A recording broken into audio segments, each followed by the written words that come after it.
Hello friends, आप सभी का वेलकम है पीएस क्लासेस में। मैं पीएस क्लासेस से प्रशांत सर आप सभी का हार्दिक हार्दिक स्वागत करता हूं। जी दोस्तों, जैसा कि मैंने कहा था कि junior super TET language English का सफर हमारे साथ आप डील करेंगे। तो दोस्तों, अगर पहली बार आप मेरे चैनल पर विजिट कर रहे हैं तो लाइक सब्सक्राइब करना बिल्कुल मत भूलिएगा और ज्यादा से ज्यादा लोगों में शेयर कर दीजिएगा। दोस्तों, और क्या करना है, ऐसी वीडियो पाने के लिए राइट साइड में बेल आइकन के बटन को दबा देना है।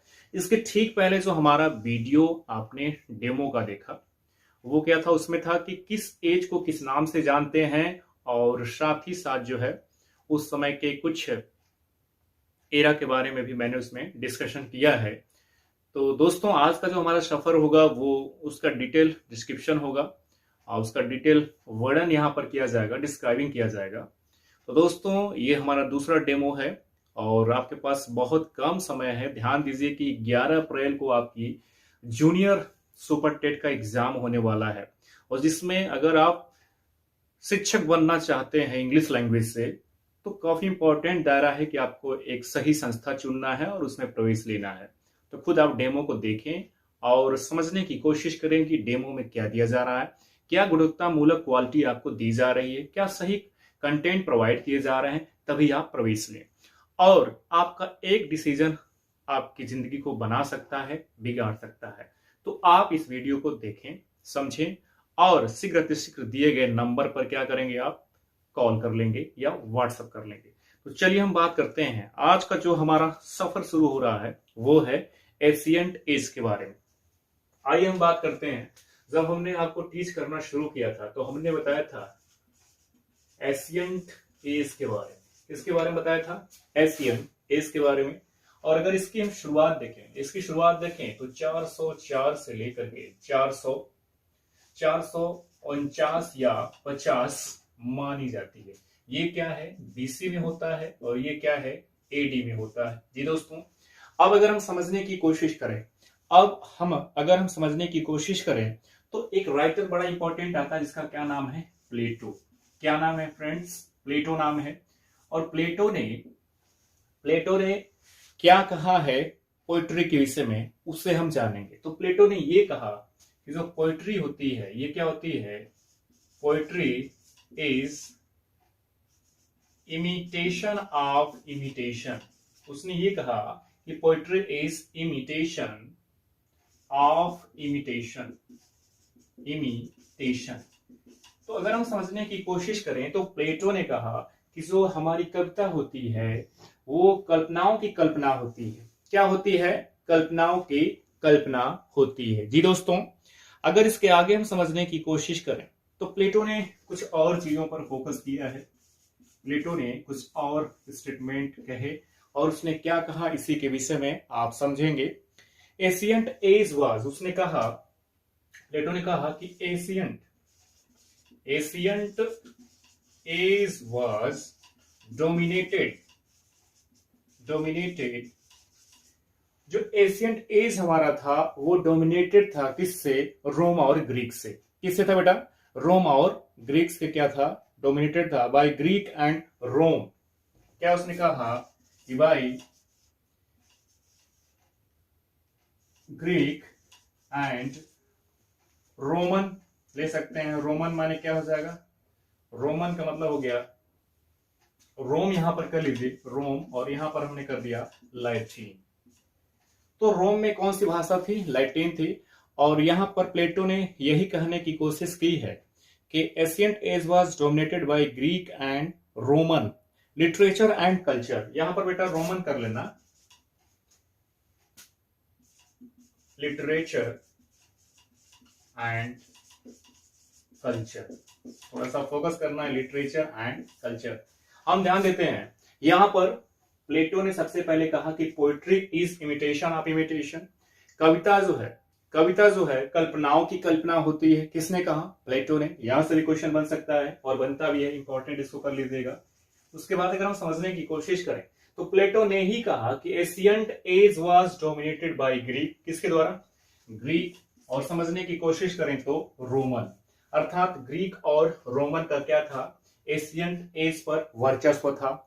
क्या था? वर्चस्व था। और आगे समझे तो किस चीज का वर्चस्व था, तो वो था बेटा यहां पर लिटरेचर एंड कल्चर। किसका था? Literature and culture. आगे अगर हम समझने की कोशिश करें तो great writer of this period कौन थे? चलिए देखते हैं। Great writer of this period, इस समय के जो ग्रेट राइटर थे वे कौन कौन थे? तो उसमें जो पहला नाम हमारा आता है वो आता है होमर होरेक का। किसका आता है? वो नाम आता है, यहां से देखिए, वो है होमर। और कौन है? होरेक।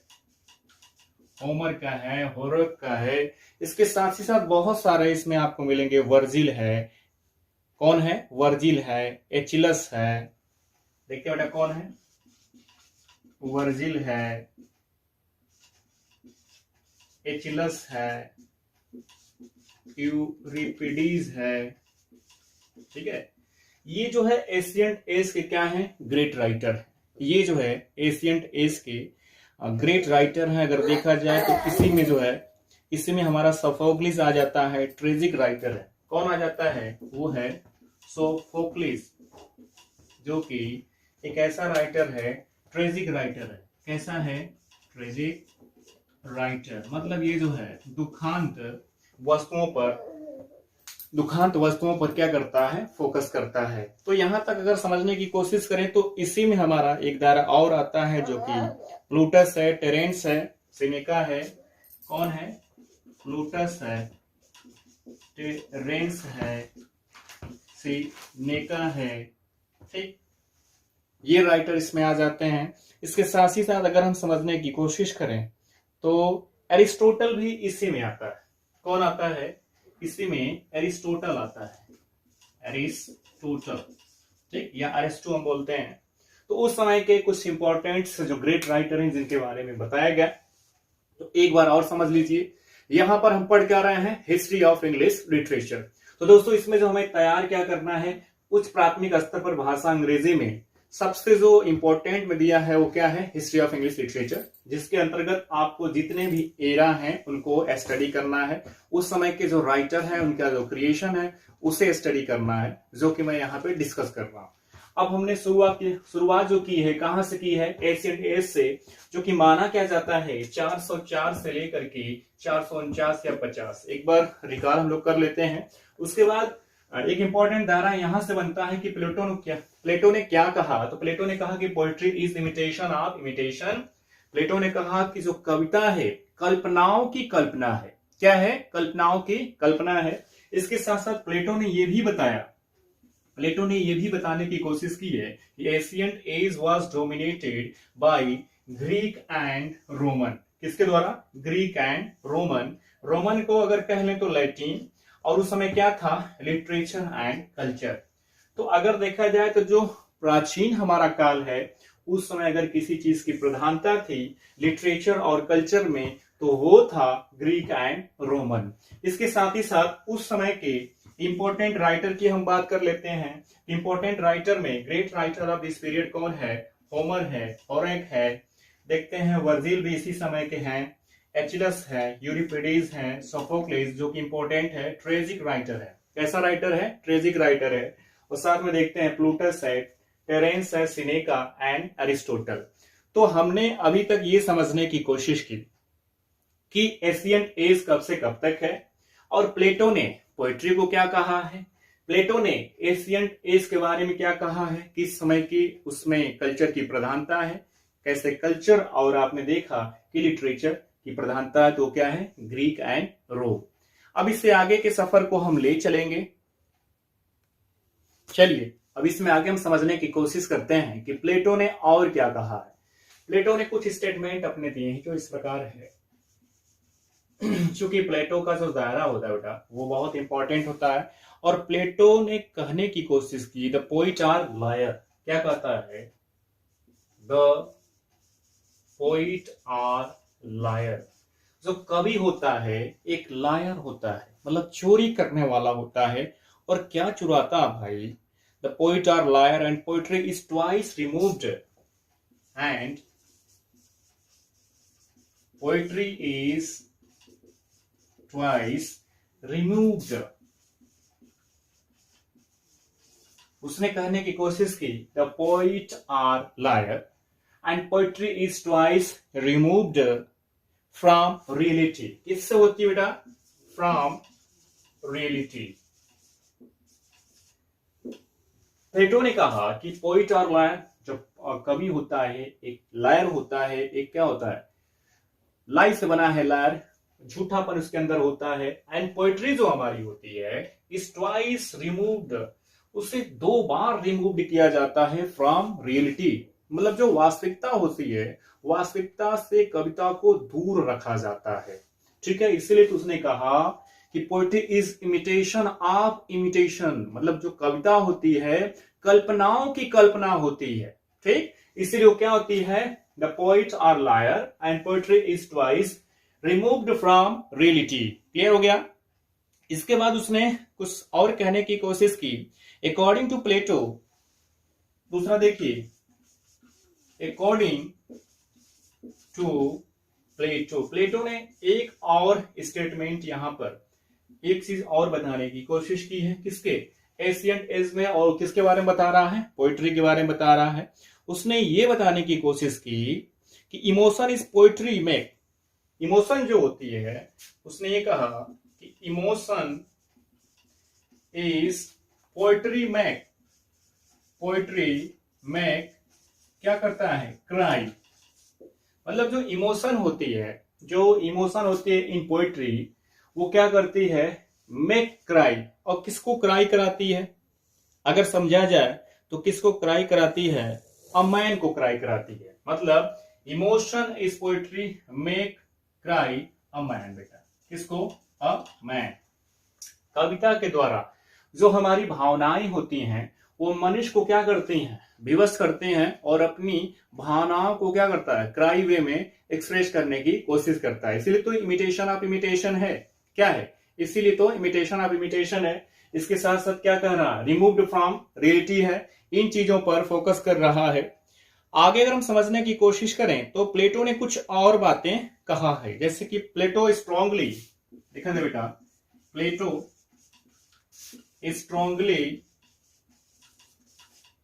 स्ट्रांगली असर्ट, प्लेटो स्ट्रांगली असर्टेड, प्लेटो ने यह कहने की कोशिश की दैट, प्लेटो असर्टेड दैट, क्या कहता है? Plato strongly asserted that poet should be relegated। Poet क्या होना चाहिए? जो हमारे पास पोइट है, पोइट शुड बी रेलीगेटेड होना चाहिए। क्या होना चाहिए? रेलीगेटेड। ठीक बेटा, उसने कहने की कोशिश की, प्लेटो ने कहा कि, प्लेटो ने ये कहने की कोशिश की कि strongly asserted that poet should be relegated होना चाहिए। पोइट क्या होना चाहिए? should be relegated होना चाहिए। और relegated के साथ किससे relegated होना चाहिए? from an ideal state। किससे? from an ideal state। मतलब जो पोइट होता है ना, वो लाइफ की तरह मानता है, वो चाहता है कि वो रियलिटी की बात करे, लेकिन पोइट क्या होता है?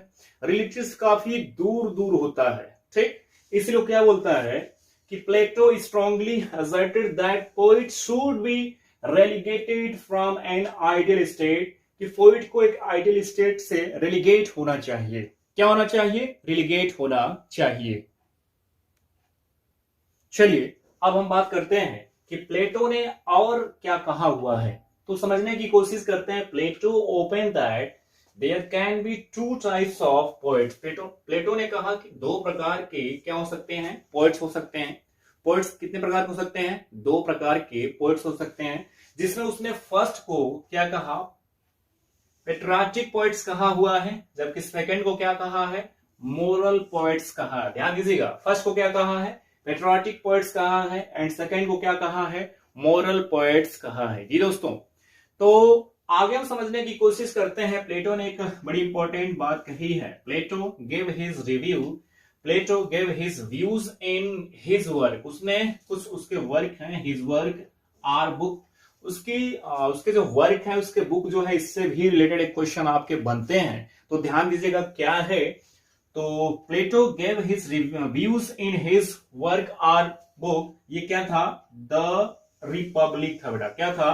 The Republic, which is considered, जिसे माना जाता है, कहा जाता है, considered as first book in dialogues form. तो इसे ध्यान देना, यहां से भी प्रश्न बनते हैं कि द रिपब्लिक जो आपकी है, which is considered as first book, which is considered as first book, और इन डायलॉग्स फॉर्म में है।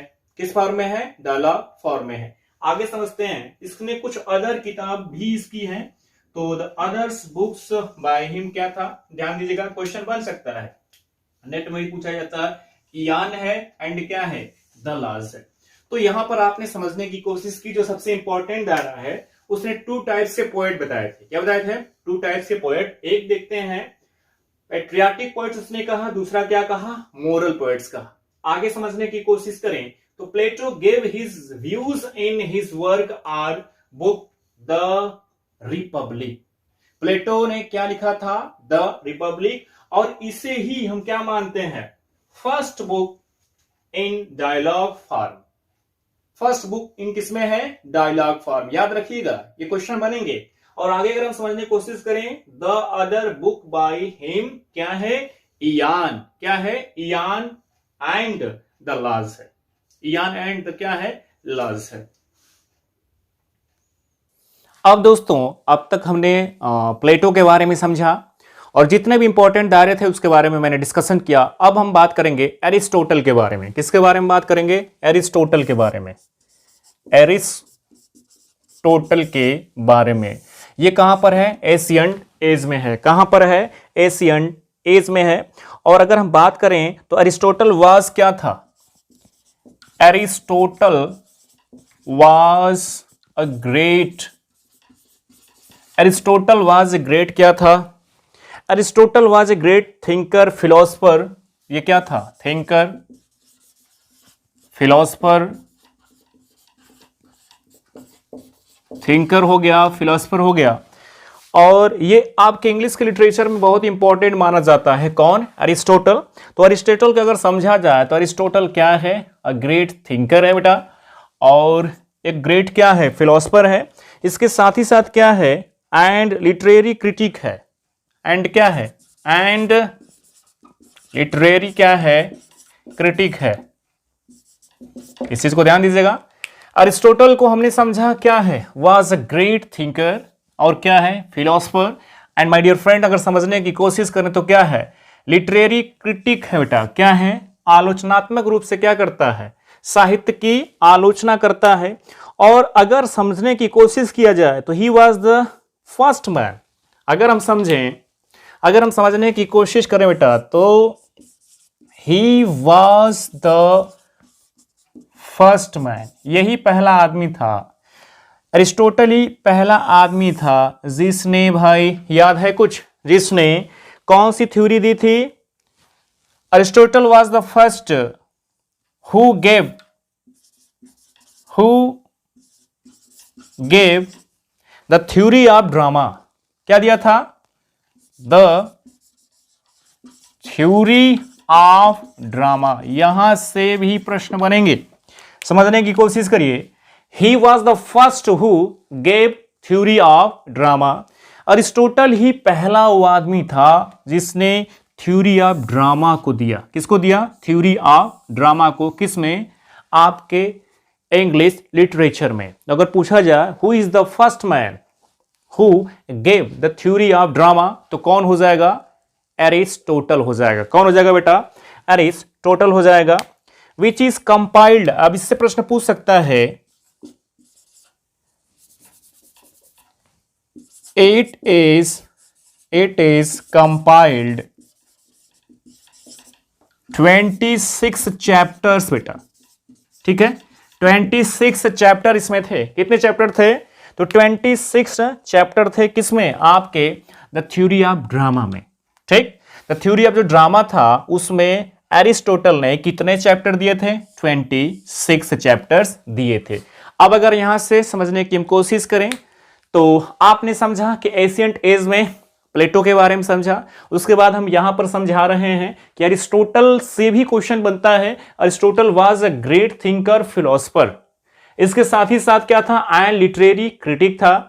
और अगर हम समझने की कोशिश करें तो ही वॉज द फर्स्ट मैन, यही पहला आदमी है, ही वॉज द फर्स्ट मैन जिसने क्या किया बेटा, who gave the theory of drama, जिसने क्या दिया था, जिसने थ्योरी ऑफ ड्रामा दिया था। बेटा क्या दिया था, तो थ्योरी ऑफ ड्रामा दिया था। किसने, एरिस्टोटल ने।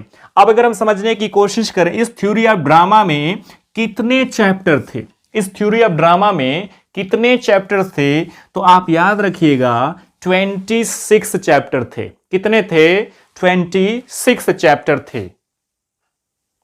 अब जो सबसे इंपॉर्टेंट दायरा आ रहा है, जहां से आपके एग्जाम में क्वेश्चन बनते हैं, हर हाल में प्रश्न बनेंगे, वो डिफिनीशन का बनेगा। पोइट्री का डिफिनीशन इसने क्या दिया भाई, अरिस्टोटल ने क्या कहा है, तो आपको ध्यान देना सबसे इंपॉर्टेंट।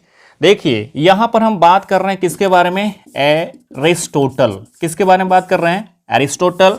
और एरिस्टोटल ने ट्रेजेडी का डिफिनीशन क्या दिया है, एरिस्टोटल ने ट्रेजेडी का डिफिनीशन क्या दिया, एरिस्टोटल डिफाइन ट्रेजेडी, यहां पर लिख लीजिए डिफाइन ट्रेजेडी। अरिस्टोटल ने ट्रेजेडी को क्या किया है, डिफाइन किया है। दोस्तों एरिस्टोटल ने क्या किया, ट्रेजेडी को डिफाइन किया है, ट्रेजेडी के बारे में बताया है, जहां से प्रतिवर्ष एक क्वेश्चन बनता है, जहां से प्रतिवर्ष एक क्वेश्चन बनता है। तो आइए देखते हैं इसने कहा क्या था, इसने कहा क्या था, इसके बारे में समझते हैं। इसने कहा ट्रेजेडी इज एन इमिटेशन, आइए देखते हैं। इसने कहा था कि ट्रेजेडी इज एन इमिटेशन, इसने कहा कि ट्रेजेडी जो होती है इज एन इमिटेशन होती है, और किसकी इमिटेशन होती है, किसकी इमिटेशन होती है, ऑफ एन एक्शन। किसकी होती है, ऑफ एन एक्शन। अब जो ट्रेजेडी होगी ना, tragedy is an imitation of action, उसमें कैसा एक्शन होगा उसके बारे में बता रहा है, दैट इज सीरियस। कैसा होगा, दैट इज सीरियस होगा। उसने कहा कि tragedy is an imitation of an action that is serious, complete and certain. That is serious, complete and certain of magnitude, certain of magnitude.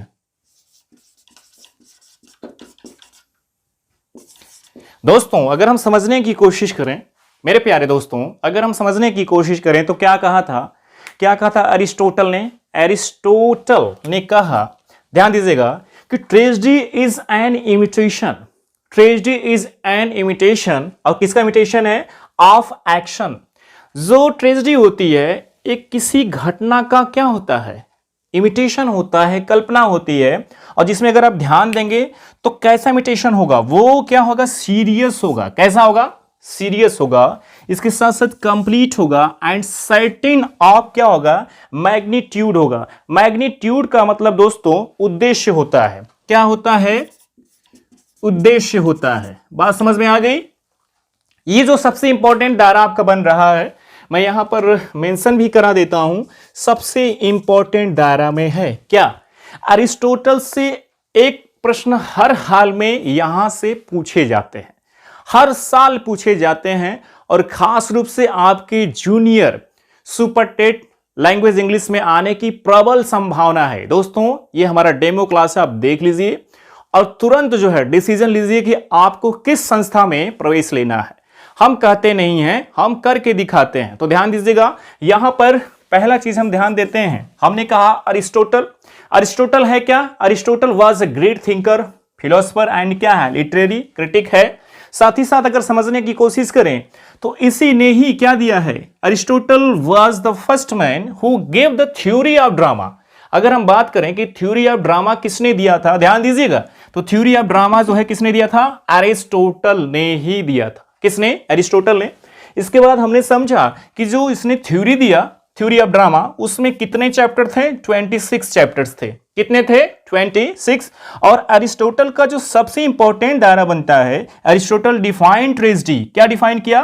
Tragedy is an imitation of an action that is serious, complete and certain of magnitude, means होता है उद्देश्य। उसने कहा कि जो त्रासदी होती है, क्या होती है? जो त्रासदी होती है, ट्रेजेडी माने क्या होता है? त्रासदी इज एन इमिटेशन होता है बेटा, एक कल्पना होती है। और कैसी कल्पना होती है? किसी कार्य की कल्पना होती है। और वो कार्य कैसा रहा होगा? वो कार्य कैसा रहा होगा? देखिए, वो कार्य सीरियस रहा होगा, सीरियस, कंप्लीट एंड क्या रहा होगा? सर्टेन मैग्नीट्यूड रहा होगा। ठीक है दोस्तों, तो मैं आशा करता हूं कि यहां तक का हमारा डेमो आपको समझ में आ रहा होगा। यह हमारा दूसरा डेमो है। इसके तुरंत बाद हमारा तीसरा डेमो आएगा। लेकिन करना क्या है आपको? करना क्या है?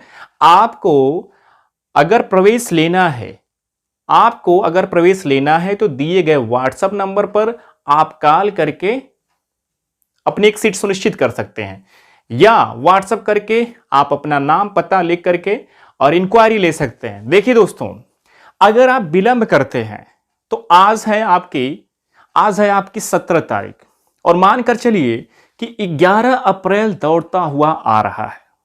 तो ध्यान दीजिए, अगर आपने एक सुव्यवस्थित डिसीजन नहीं लिया तो आप प्रतियोगिता से बाहर भी हो सकते हैं, और आप जो है अच्छे कंटेंट भी नहीं पा सकते हैं, क्योंकि अच्छे टीचरों से जुड़ेंगे नहीं, अच्छे संस्थान से नहीं जुड़ेंगे, तो फिर वो जो है आप अपने लक्ष्य तक पहुंचने में भटक जाएंगे। तो दोस्तों, बहुत दिनों के बाद आपको जूनियर उच्च प्राथमिक शिक्षक भर्ती देखने को मिली है, तो आप जो है कदाचित जो है कहीं से किसी प्रकार की गलती न करें। हम आपके साथ हैं, साथ बने रहेंगे। अगर आपको हमारी वीडियो अच्छे लग रहे हैं तो प्लीज़ कमेंट करिएगा, लाइक करिएगा और ज़्यादा लोगों में शेयर करिएगा। एंड तक आपने वीडियो को देखा, thank you so much everyone.